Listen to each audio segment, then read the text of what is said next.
Saudações, queridos irmãos, sejam todos bem-vindos a mais uma lição da Escola Sabatina. E nós, ao longo desse trimestre, vínhamos assim estudando o tema Crescendo em um Relacionamento com Deus. Então, nós chegamos ao fim da lição deste trimestre. E o tema que nós vamos explorar é por toda a eternidade. Por toda a eternidade. O que vai acontecer por toda a eternidade? Então, é a lição que nós vamos assim explorar. Então, pegue a sua Bíblia e juntos vamos embarcar nesta lição. Então, quero convidar também, se ainda não é inscrito no canal, se inscreva, ativa as notificações e também deixa aí o seu gostei. Então, vamos assim para a nossa lição, que está muito, mas muito rica e importante para nós neste dia. Então, temos aqui o texto-chave que nós encontramos em 1 João, capítulo 3, versos 2, onde diz o seguinte: Amados, agora somos filhos de Deus, mas ainda não se manifestou o que havemos de ser. Sabemos que, quando ele se manifestar, seremos semelhantes a ele, porque haveremos de vê-lo como ele é. Que texto maravilhoso! Então, nós somos filhos de Deus, e Deus preparou coisas especiais para os seus filhos. Como diz também 1 Coríntios 2, versículo 9, que Deus preparou coisas boas para aqueles que o amam. Então, para dizer que por toda a eternidade, nós teremos várias surpresas que Deus vai mostrar por nós. Mas uma das surpresas maiores que nós teremos, uma das coisas maravilhosas, será ver assim a face do nosso Mestre Jesus Cristo e a face também de Deus. Logo na introdução temos aqui algumas perguntas importantes. O que o futuro reserva para você? O que vem pela frente? Então são perguntas, são questões que pessoas fazem para encontrar assim a resposta e a esperança da sua vida. O que o futuro nos espera? O que será deste mundo? Será que o mundo vai acabar com uma guerra nuclear? Ou será uma doença pandêmica? Então, são várias e várias questões que as pessoas fazem, tentando assim encontrar uma solução. Mas nessa lição, nós vamos explorar aqui para vermos realmente qual é a esperança que nós temos como cristãos. Então, avançando aqui, encontramos o livro de Mateus 24, é conhecido assim como o livro dos sinais dos tempos. E ao olharmos o nosso mundo, praticamente nós percebemos que o mundo está em convulsão, o mundo está em problema, tragédias, guerras, entre outras coisas que vêm assim assolando a humanidade e deixando assim inseguro, assim como disse Jesus Cristo, que as pessoas estariam a desmaiar pelo terror e pela expectação das coisas que viriam ao mundo. E ao olhar assim, em termos, vamos dizer, de uma visão geral, podemos ver que o mundo social está de uma forma não boa, há muitas guerras, há muitas doenças, a economia está indo baixa, há muita fome, há muita seca, não há produção. Então, várias pessoas se perguntam aonde que o nosso mundo está caminhando. Então, certo é que Jesus já havia predito que isso seriam os seus sinais, ou seriam sinais da volta de Jesus, mostrando que Cristo está voltando. Então, encontramos o livro de Salmos 80, onde nos é apresentado aí que Deus é a esperança de todo aquele que nele crê. Então, nós temos que sempre, de acordo com esse Salmo 80, pedir com que a face de Cristo, a face de Deus, possa resplandecer em nossa vida. Diz aqui o comentário: todos nós precisamos de reavamento em nossa vida. É fácil cair na rotina ou até esquecer o que Deus já fez e continua fazendo por nós. Mas cada cristão fiel, ainda que em meio às lutas, pode orar como o salmista: restaura-nos, ó Senhor, Deus dos exércitos, faz resplandecer o teu rosto e seremos salvos. Então, nós precisamos concentrar nossa mente em Deus, porque é assim que o rosto de Deus vai brilhar sobre nós. E avançando ainda mais na nossa lição, agora temos a parte logo que eu disse aqui da introdução, que uma das maravilhas que nós teremos no céu não será andar, talvez, na rua de ouro, ou mesmo apreciando a grande Nova Jerusalém, ou mesmo assim, quando estamos na Nova Terra, brincando com leão, tigre, entre outras coisas que nós teremos lá no paraíso de Deus. Uma das maravilhas que nós teremos será encontrar o nosso Mestre face a face. Assim como acontecia no passado no Jardim do Éden, em Gênesis capítulo 2, versículo 7. Deus vinha ao encontro do homem para poder assim falar com ele. E encontramos aqui agora o que vai acontecer quando Jesus voltar. É uma pergunta. Vamos ver aqui primeiro aos Tessalonicenses, capítulo 4, versículo 17. Vou abrir aqui a minha Bíblia. Espero também que abra a sua aí, para juntos compartilharmos. Primeira aos Tessalonicenses capítulo 4, versículo 17, nós lemos. Paulo aqui está falando sobre a vinda de Cristo. E ele diz assim, depois nós, ou seja, depois que ele falou daqueles que morreram em Cristo serem ressuscitados primeiro, então depois nós, os que ficarmos vivos, seremos arrebatados juntamente com eles nas nuvens, a encontrar o Senhor nos ares, e assim estaremos para sempre com o Senhor. Então, o que vai acontecer quando Jesus voltar pela segunda vez? Jesus vai reunir seus salvos de uma extremidade a outra extremidade. Os que morreram serão ressuscitados. Os que estiverem vivos serão transformados. Então, para dizer que será um dia muito e muito glorioso, onde teremos assim a oportunidade deste mundo a Deus e iniciando assim uma nova vida com Cristo Jesus. Em Apocalipse capítulo 22, versos 4, nós lemos o seguinte, 22 versos 4. E verão o seu rosto e na sua testa estará o seu nome. Então nós teremos a oportunidade de ver a face de Jesus, de ver a face de Deus e também termos o nome dele escrito na nossa testa. É claro que este nome não é literal, ou seja, não teremos um nome aqui, nome Deus na testa, mas a testa indica que nossa mente ela praticamente estará voltada para Deus, estará voltada para o Cordeiro. Mas é necessário que, antes que nós gozemos a eternidade, antes que vejamos a face de Deus, assim, vamos dizer literalmente falando, é necessário que eu aqui, o hoje, eu possa assim conseguir contemplar a Deus. E avançando também agora para a nossa lição, encontramos também Apocalipse capítulo 21, versículo 9 até o versículo 11. Vamos ler esse texto. Diz assim, Apocalipse 21, versículo 9 até o versículo 11. E veio um dos 7 anjos que tinham as 7 últimas pragas, e falou comigo, dizendo, vem, mostrar-te-ei a esposa, a mulher do Cordeiro. E levou-me em espírito a um grande e alto monte, e mostrou-me a grande cidade, a santa Jerusalém, que de Deus descia do céu. E tinha a glória de Deus. A sua luz era a sua luz era semelhante a uma pedra preciosíssima, como a pedra de jaspe, como o cristal resplandecente. A nossa lição pergunta aqui, o que Paulo escreveu em primeira, ou seja, lendo aqui, a pergunta, estava lendo a pergunta da segunda-feira, pergunta da terça-feira nós lemos assim, que comparação foi relatada por João? Por que você acha que ele a usou? Então, o que nós encontramos aqui, que o nosso irmão João fez como comparação? Ele comparou a Nova Jerusalém como uma noiva preparada assim para o casamento. Quero acreditar que o amigo que está vendo esse vídeo já presenciou um casamento, já esteve lá talvez como convidado, ou mesmo já viu assim, né, de longe. Eu já estive como convidado e também como um dos mestres da cerimônia. Foi um privilégio muito grande. Então, normalmente num casamento, a noiva ela fica bem bonita e bem diferente. E vamos dizer que até o casamento, né, nessa cerimônia de casamento, a pessoa mais assim focal, ou a pessoa que é mais concentrada, a pessoa, vamos dizer assim, o casamento ela é voltada mais para a mulher do que para o homem. Então, a noiva ela é a dona do casamento, em outras palavras, de tudo que eu queria transmitir. Então, nós temos aqui a descrição da Nova Jerusalém como uma noiva. O que isso quer dizer? Quer dizer que realmente a cidade de Deus é uma cidade tão linda, que nem João não conseguiu explicar realmente com palavras humanas para nos fazer entender. Ele apenas fez aqui algumas comparações. Por exemplo, ele quando fala que era semelhante a jaspe, ela não chegou até lá, realmente na essência da Nova Jerusalém. Então, o comentário da nossa lição aqui diz assim, ou seja, lendo o livro O Grande Conflito, páginas 558, diz que a linguagem humana não consegue descrever a recompensa dos justos. Será conhecido apenas por aqueles que a contemplarem. Nenhuma mente finita consegue compreender a glória do paraíso de Deus. Consegue ouvir isso? Nenhuma linguagem humana pode realmente descrever a recompensa dos salvos e também o paraíso de Deus. Qual cidade você pode comparar? Qual cidade daqui da Terra você pode comparar com a cidade da Nova Jerusalém?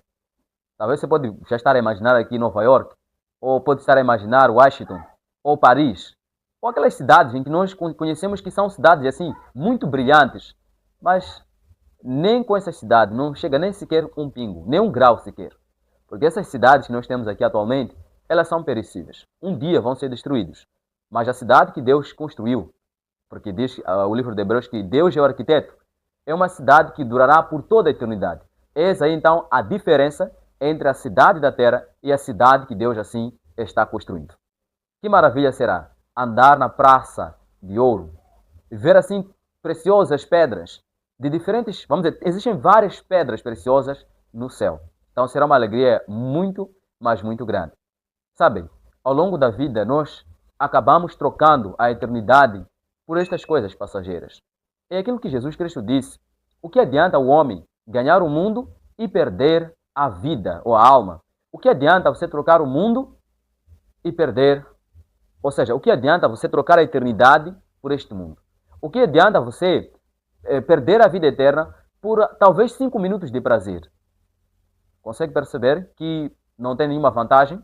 Então nós precisamos realmente nos focar em Cristo. E quando Ele vier, então nós teremos assim a recompensa dos salvos. E será realmente um dia muito e muito glorioso.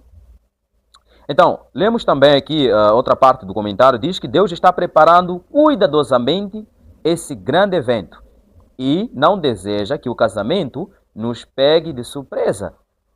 Temos aí o livro de Mateus, capítulo 22, versos 1 até o versos 14, onde é dito aí que um pai de família preparou assim a festa para o seu filho e ele assim convidou muitas pessoas. Mas houve um homem que não usou as vestes do casamento. Então, nesta história, nessa parábola, encontramos que para entrar numa festa, aliás, podemos dizer que até a festa do mundo, o casamento que nós temos atualmente aqui, ela é necessário você estar preparado, né? Vamos dizer, as roupas, o presente. E para o casamento do céu, claro, não estamos a dizer que haverá casamento no céu, assim, né? Falando de homem e mulher, mas a cidade que Deus fez, né? Que é comparada com uma noiva, será uma reunião dos salvos. Será que não existe uma veste específica? Existe sim. E esta veste é a justiça de Jesus.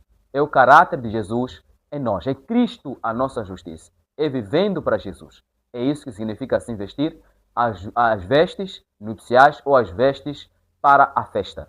E também temos a parábola das 10 virgens, das quais é mostrado aí que as 10 virgens estavam aguardando, né, o noivo. E o noivo acabou demorando muito tempo. E muitas acabaram dormindo, ou todas dormiram. Mas à meia-noite ouviu-se um grito. Eis o noivo, saí-lhe ao encontro. E todas as virgens despertaram para poder assim acompanhar o casamento. E é dito aí que 5 eram loucas e 5 eram prudentes. As prudentes tinham as suas lâmpadas acesas e o azeite como reserva. Mas as loucas tinham a lâmpada, mas não tinham o azeite de reserva. E a história finaliza aí dizendo que as loucas, elas não puderam entrar na grande festa do casamento. Por quê? Porque lhes faltou o azeite, que é o Espírito Santo. Então nós precisamos do Espírito Santo para conseguirmos entrar nesta grande festa. Assim como as mulheres prudentes. Hoje, Cristo se encontra no santuário celestial. E nós precisamos seguir a Cristo para recebermos mais luz e conhecimento que emana do santuário celestial. E avançando aqui na nossa lição, há uma pergunta aqui muito importante que não dá para deixar passar, que diz: por que é difícil imaginar Apocalipse 21, versículo 9 até versículo 27, onde tem lá a descrição da Nova Jerusalém? Por que é difícil imaginar? É difícil porque a nossa mente é finita. Nenhuma coisa que nós podemos imaginar aqui desta terra, para tentar comparar com a cidade de Deus, ela pode chegar a se comparar. Não existe nenhuma coisa que nós podemos pegar para fazer assim a comparação. A nossa mente, a nossa imaginação, aqui na Terra pelo menos, ela é limitada. Então por isso que é difícil. E avançando agora para a lição ainda da quarta-feira, temos aqui seguindo o Cordeiro. E aqui tem uma pergunta que diz assim: alguém já lhe perguntou sobre o que você mais espera na eternidade? Se eu perguntasse a você, o que você espera da eternidade? É somente ver a cidade santa? É ver os anjos? É passear na rua de ouro? É ver o rio de cristal? Ou o mar de vidro? O que você espera da eternidade? Então, diz aqui, se você perguntar a uma criança, ela pode dizer montar um tigre, escorregar no pescoço de uma girafa ou voar para outros planetas. Enfim, existem outras respostas. Os adultos podem dizer uma vida sem sofrimento, sem dor. Mas leamos aqui o que também diz Isaías capítulo 25, verso 8. Leia comigo, Isaías capítulo 25, versos 8. Diz assim: aniquilará a morte para sempre, e assim enxugará o Senhor Jeová as lágrimas de todos os rostos, e tirará o opróbrio do seu povo de toda a terra, porque o Senhor o disse. E também temos Apocalipse capítulo 7, versos 17, onde lemos também o seguinte: 17. Porque o cordeiro que está no meio do trono os apacentará e lhe servirá de guia para as fontes das águas da vida, e Deus limpará dos seus olhos toda lágrima. Apocalipse 21, versículo 4, diz: e Deus limpará dos seus olhos toda lágrima, e não haverá mais morte, nem pranto, nem clamor, nem dor, porque já as primeiras coisas são passadas. E a pergunta é: que outras bênçãos receberemos na eternidade? As bênçãos que receberemos na eternidade serão: a morte não vai existir mais, a tristeza não vai existir mais, a dor, as lágrimas, a doença, os cemitérios, hospitais, dor de dente, jamais. Decepções, jamais. Então essas serão as bênçãos da eternidade que Deus proporcionará para todos os salvos, para todos aqueles que obedeceram os seus mandamentos. Essas serão as bênçãos que Deus preparou para todos aqueles que realmente andam nos seus passos. É importante, porque é dito aqui que o Cordeiro apacentará, guiará o seu povo. E o povo de Deus vai andar com o Cordeiro por onde quer que vá. E é uma lição para nós que precisamos aprender com Cristo aqui na terra. Enquanto estivermos aqui vivos, precisamos seguir a Jesus. Precisamos olhar para Cristo. Orar assim como um homem, o nome já me fugiu aqui, que orou dizendo: grave a eternidade dos meus olhos. Precisamos fazer este pedido, meus irmãos. Pedir a Deus para que possa gravar a eternidade no nosso coração, na nossa mente, para que não nos afastemos, mas continuemos firmes na caminhada cristã. E terminando aqui, temos o convite que Deus faz para nós. Praticamente desde o Antigo Testamento até o Novo Testamento, desde o primeiro livro até o último livro da Bíblia, Deus vem convidando. Em Gênesis capítulo 3, versículo 9, nós encontramos aí Deus procurando o homem. Onde está? Um convite. E em Mateus capítulo 20, em Mateus 11, versos 28 a 30, Jesus disse: vinde a mim todos vós que estáis cansados e sobrecarregados, e eu vos aliviarei. Aprendei de mim que sou manso e humilde de coração. Isaías capítulo 55, versos 1 a 3 diz: vinde às águas, comprai sem preço, comprai sem dinheiro. E também encontramos João capítulo 6, versículo 44, Jesus também diz: vem, todo aquele que o Pai me enviou, ou seja, tudo que o Pai enviar, virá a mim. E eu vou recitar essa pessoa no último dia. Então, queridos irmãos, nós temos um convite que Deus faz ao longo das eras, ao longo do tempo. O convite é gratuito, oferecido pela graça. O convite é gratuito e também ele é oferecido pela graça do nosso grandioso Deus. E lendo aqui as últimas palavras do comentário, diz: enquanto Jesus nos convida a ir a Ele, as últimas palavras da Bíblia nos garantem: certamente venho sem demora. E nós respondemos: amém, vem Senhor Jesus. Quão breve, do nosso ponto de vista, quando fecharmos os olhos na morte. O próximo instante será a volta de Cristo. E considerando quão rápido a vida passa, Jesus virá para nós, sem demora. Talvez nosso primeiro pensamento na ressurreição seja: Senhor, afinal, a tua volta foi mesmo muito breve. É verdade, agora vemos como um espelho, de maneira imperfeita, mas naquele dia o veremos face a face. Não desanime na espera, mantenha esse anseio vibrante, com fé e confiança no amor e na bondade de Deus. Vem, Senhor Jesus. Ore agora mesmo pedindo uma fé que persevere, fé que o leve a entregar-se completamente àquele que morreu por você e que em breve virá buscá-lo. Irmãos, nós estamos nas cenas finais da história deste mundo. Nós estamos nos finais dos tempos do fim. E Jesus virá em breve. Jesus virá em breve. Se você morrer hoje, com a garantia da salvação, a próxima coisa que você verá será a volta de Jesus, como nós vimos aqui no comentário. Quão breve será? Eu almejo este dia. Eu almejo o dia da volta de Jesus. E você que está me assistindo, almeja Jesus Cristo voltar? Porque é com a volta de Jesus que começará a eternidade. Começará praticamente um tempo sem fim. Eu creio que dentro do seu coração você almeja estar nesse lugar. Estar nessa linda cidade, contemplando a face de Deus e vivendo por toda a eternidade. A eternidade não será um momento de muita tristeza, não será um momento de muito desânimo.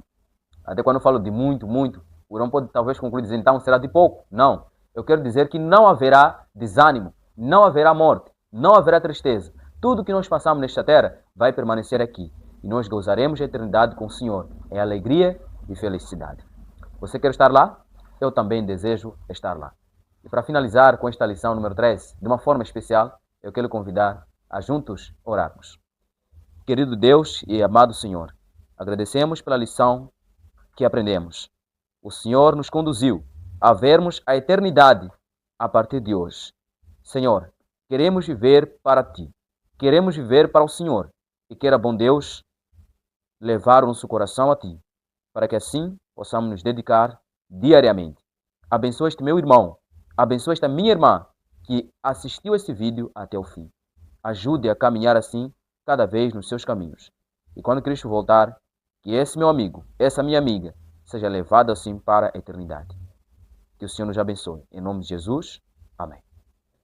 Meu querido irmão, que Deus possa o abençoar. Se ainda não é inscrito no canal, se inscreva e ativa as notificações. Até mais.